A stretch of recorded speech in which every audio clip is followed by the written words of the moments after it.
নমস্কাৰ। আজি আমি জাতীয় বিদ্যালয়ৰ ৪ৰ্থ শ্ৰেণীৰ গণিত বিষয়ৰ অনুশীলনী ৩ৰ কৰ অংকটো কৰিবলৈ ওলাইছো। আপোনালোকে ভিডিঅ'টো স্কিপ নকৰাকৈ একেৰাহে চাই যাব, লগতে মোৰ চেনেলটো সাবস্ক্ৰাইব কৰিব আৰু লগতে বেল আইকনটো দবাই দিব যাতে মই দিয়া নতুন নতুন ভিডিঅ' আপোনালোকে লগে লগে পাই যায়। আহক এতিয়া আমি ভিডিঅ'টো আৰম্ভ কৰোঁ। কি আছে ২ নম্বৰ অংকটো আছে হৰণফল উলিওৱা। হৰণ মানে কি? হৰণ মানে আমি কিবা এটা বস্তু বা কিবা এটা সংখ্যাক আমি কি কৰোঁ? ভাগ কৰোঁ। যে ইয়াত দিছে ৭ দি ৩৯২ক আমি কি কৰিব লাগে? হৰণ কৰিব লাগে। ৭ দি আমি ৩৯২ক আমি কেইবাৰ ভাগ কৰিব পাৰোঁ? এই অংকটো কৰাৰ আগতে আমি এটা উদাহৰণ ল'ব বিচাৰিছোঁ। উদাহৰণটো ধৰিছোঁ ইয়াত ২০ হৰণ ৫ সমান সমান কিমান হ'ব? ২০ হৰণ ৫ সমান সমান কিমান হ'ব? এতিয়া আমি বাৰে বাৰে বিয়োগ কৰি কেনেকৈ আমি এই হৰণটো কৰিব পাৰোঁ? ইয়াত আছে ২০। ২০ৰ পৰা আমি ৫ কি কৰিম? বিয়োগ কৰিম। বিয়োগ কৰিলে আমি কেনেকৈ বিয়োগ কৰিম? ইয়াত আছে এককৰ ঘৰত ০ আৰু এককৰ ঘৰত ৫। ইয়াত আছে দশকৰ ঘৰত ২, মানে ইয়াত ১০ আছে কেইটা? ২টা আছে। ইয়াত আছে একৰ ঘৰত ০ মানে ইয়াত একো নাই, ইয়াত ০ আছে। এতিয়া এই বিয়োগটো কৰিব, এই ০ৰ পৰা ৫ নাযায় আমি কি কৰিম? ইয়াৰ পৰা এটা ১০ আছে ২টা, ইয়াৰ পৰা এটা ১০ আমি এই ০ৰ লগত আমি যোগ কৰিম।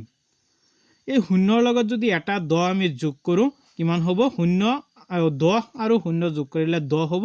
এতিয়া এই ১০ৰ পৰা ৫ আমি বিয়োগ কৰিলে কিমান হ'ব? ৫। এতিয়া এটা ১০ আছে, এই ১০টো আমি কি কৰিম? নমাই আনিম। এতিয়া কেইবাৰ বিয়োগ কৰিলোঁ? একবাৰ আমি কি কৰিলোঁ? বিয়োগ কৰিলোঁ। এতিয়া আকৌ যদি আমি ৫ দি বিয়োগ কৰোঁ, ৫ৰ পৰা ৫ আমি বাদ দিলে বিয়োগ কৰিলে কিমান হ'ব? ০ আৰু ইয়াত এটা ১০ আছে, এই একটো আমি নমাই আনিম। এতিয়া আৰু দুইবাৰ আমি কি কৰিলোঁ? দুইবাৰ কি কৰিলোঁ? আমি বিয়োগ কৰিলোঁ। এতিয়া আকৌ কি কৰিম? ৫ দি আমি কি কৰিম? বিয়োগ কৰিম। ০ৰ পৰা ৫ নাযায়, ইয়াত এটা ১০ আছে, এই ১০টো আমি ০ৰ লগত যোগ কৰি দিওঁ, কিমান? ১০। এই ১০ৰ পৰা ৫ বাদ দিলে কিমান? ৫। এইবাৰ ৩বাৰ আমি কি কৰিলোঁ? বিয়োগ কৰিলোঁ। এতিয়া আকৌ কি কৰিম? ইয়াত কিমান হ'ল? ৪বাৰ। এতিয়া ৫ৰ পৰা ৫ বাদ দিলে বিয়োগ কৰিলে কিমান হ'ব? ০। এতিয়া আৰু নাযায়। এতিয়া কেইবাৰ আমি বিয়োগ কৰিলোঁ? একবাৰ, দুইবাৰ, ৩বাৰ, ৪বাৰ। আমি ৪বাৰ বিয়োগ কৰিলোঁ, আনসাৰ কিমান হ'ল? ৪। এই অংকটো যদি আমি বাৰে বাৰে যোগ কৰি আমি কেনেকৈ হৰণফলটো আমি ওলাব পাৰি? আহক এতিয়া আমি ইয়াত ৫ দি আমি কি কৰিব লাগে? ভাগ কৰিব লাগে। এতিয়া ৫ আমি ইয়াত এটা ৫ কি কৰিলোঁ? এটা ৫ আৰু এটা ৫ আমি কি কৰিম? যোগ কৰিম। ৫ কেইটা হ'ল? ২টা। ২টা ৫ আমি যোগ কৰিলোঁ। ৫ আৰু ৫ যোগ কৰিলে কিমান হ'ব? ১০। এই ১০ৰ লগত আৰু এটা ৫ যদি আমি যোগ কৰোঁ, ০ আৰু ৫ যোগ কৰিলে ৫, এক আমি নমাই আনিম। কিমান হ'ল? কেইটা হ'ল? ৩টা ৫ আমি যোগ কৰা হ'ল। এতিয়া আৰু এটা ৫ যদি আমি যোগ কৰোঁ, ইয়াত কি হ'ল? ৪টা ৫ যোগ কৰিলে কিমান? ৫ আৰু ৫ যোগ কৰিলে কিমান? ১০। ১০ কি? একৰ ঘৰত ০। এতিয়া দশকৰ ঘৰত আৰু এটা ১০ আছে। এতিয়া ১ আৰু সেইফালে এটা ১০ আৰু এটা ১০ কিমান হ'ল? ২টা ১০।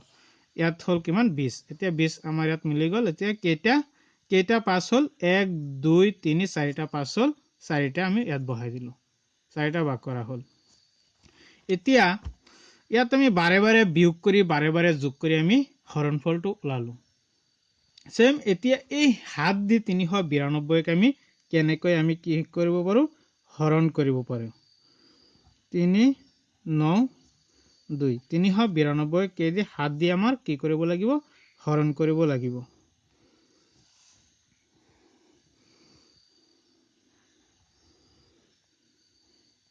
এইটো হৈছে এককৰ গড়, এইটো হৈছে দশকৰ গড়, এইটো হৈছে শতকৰ গড়। এতিয়া শতকৰ ঘৰত ৩, দশকৰ ঘৰত ৯ আৰু এককৰ ঘৰত আছে ২। ইয়াত ৩টা ডিজিট আছে। মৰমৰ ছাত্ৰ ছাত্ৰীসকল, তোমালোকে মনত ৰাখিবা, ইয়াত আছে ৩টা ডিজিট নম্বৰ যদি থাকে, ইয়াত অংক কেইটা আছে? ৩টা অংক। ইয়াত যদি ৩টা অংক থাকে, ওপৰতো কেইটা অংক হ'ব? তিনিটা অংক হ'ব লাগিব তাৰ পিছত আমাৰ হৰণফলটো কি হ'ব শুদ্ধ হ'ব ইয়াত এতিয়া আমি হৰণফলটো ওলাওতে এই হৰণ কৰোতে হাত দি যদি আমি হৰণ কৰো প্ৰথমে ইয়াত ইফালে শতকৰ গড়টো আমাৰ ল'ব লাগিব ইয়াত শতকৰ গড়ত আছে কিমান 3 এতিয়া হাত দি আমি 3 কি কৰিব লাগিব হৰণ কৰিব লাগিব এতিয়া হাতৰ নেওতা আমাৰ জানিব লাগিব এই 7 পূৰণ 0 সমান সমান কিমান হ'ল 0 7 পূৰণ 1 সমান সমান কিমান 7 7 পূৰণ 2 সমান সমান 14 7 পূৰণ 3 সমান সমান 21 7 পূৰণ 4 সমান সমান 28 7 পূৰণ 5 সমান সমান 35 7 পূৰণ 6 সমান সমান 42 7 পূৰণ 7 সমান সমান 49 7 পূৰণ 8 সমান সমান 56 7 পূৰণ 9 সমান সমান 63 7 পূৰণ 10 সমান সমান 70 এতিয়া ইয়াত আছে 3 হাত দি 3 কে আমাক কি কৰিব লাগিব ভাগ কৰিব লাগিব এতিয়া কেইটা ভাগ আমি ল'ব পাৰিম ইয়াত আছে একবাৰ যদি এটা ভাগ লওঁ ইয়াত 7 হৈ যাব কিন্তু ইয়াত 3 হাততকৈ 3 কি আছে সৰু আছে তা আমি কি কৰিব লাগিব এই শূন্যবাৰ যদি আমি দিও এই শূন্য যদি পূৰণ কৰো 7 শূন্য গুণ কিমান 7 পূৰণ কি কৰিব মাল্টিপ্লাই কৰিব লাগিব 7 আমাৰ 7 শূন্যৰ লগত কি মাল্টিপ্লাই কৰিলে কিমান হ'ব শূন্য হ'ব 7 মাল্টিপ্লাই কৰিলে কি হ'ব শূন্য হ'ব এতিয়া আমাৰ কি কৰিব লাগিব এই 3 ৰ পৰা শূন্য আমি কি কৰিব লাগিব বিয়োগ কৰিব লাগিব 3 ৰ পৰা শূন্য যদি আমি বিয়োগ কৰো কিমান হ'ব 3 হ'ব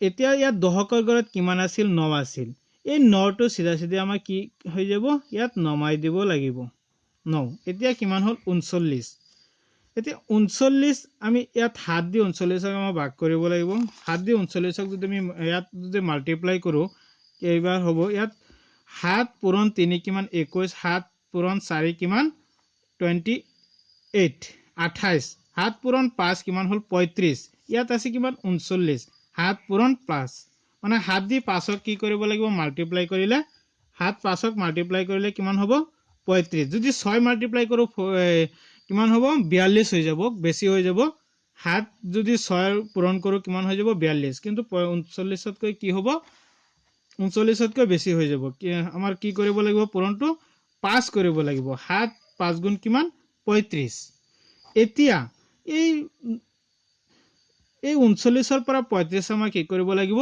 বিয়োগ কৰিব লাগিব এতিয়া 9 ৰ পৰা 5 গৰে 5 বাদ দিলে 9 ৰ পৰা 5 বাদ দিলে 4 3 ৰ পৰা 3 গলে 0 তো বাওফালে আমাৰ 0 বহুৱাব নালাগে তাৰ পিছত এতিয়া 2 টো আমি কি কৰিম সিধা সিধি ইয়াত নমাই দিম এতিয়া হল 42 এতিয়া 7 42 ক আমাক কি কৰিব লাগিব এতিয়া ইয়াত ভাগ কৰিব লাগিব ইয়াত কিমান হল 7 পূৰণ 6 7 ৰ লগত 6 মাল্টিপ্লাই কৰিলে কিমান হয় 42 এতিয়া আমি কিমান দিম ইয়াত 7 6 গুণ কিমান হল 42 হৈ গল এতিয়া 42 ৰ পৰা 42 আমি কি কৰি দিব লাগিব বিয়োগ কৰি দিলে কিমান পাম আমি 0 পাম এতিয়া যি দি হৰণ কৰা হয় যি সংখ্যা দি হৰণ কৰা হয় সেই সংখ্যা কোৱা হয় বাজক আৰু যাক হৰণ কৰা হয় যি সংখ্যাৰে যাক হৰণ কৰা হয় হেতু কোৱা হয় বাজ্য এটো কোৱা হয় বাজ্য মৰমৰ ছাত্ৰ-ছাত্ৰীসকল তোমালোকে জানাই যাক হৰণ কৰা হয় এটো কোৱা হয় বাজ্য আৰু যি সংখ্যা দি হৰণ কৰা হয় হেতু কোৱা হয় বাজক আৰু যাক হৰণ কৰা হয় হেতু হৈছে বাজ্য আৰু হৰণ কৰি যি ফল ওলোৱা হয় যি ফল ওলাই আৰু হেতু কোৱা হয় বাঘফল আৰু লাষ্টত আমি বিয়োগ কৰিম কি কৰা হয় লাষ্টত বিয়োগ কৰি যি ওলাই আৰু তাক কোৱা হয় কি বাঘ হে লাষ্টত কোৱা হয় বাঘ হে মৰমৰ ছাত্ৰ-ছাত্ৰীসকল তোমালোকে পিছৰ অংকখিনি ধুনীয়াকৈ বহীত কৰিবা ধন্যবাদ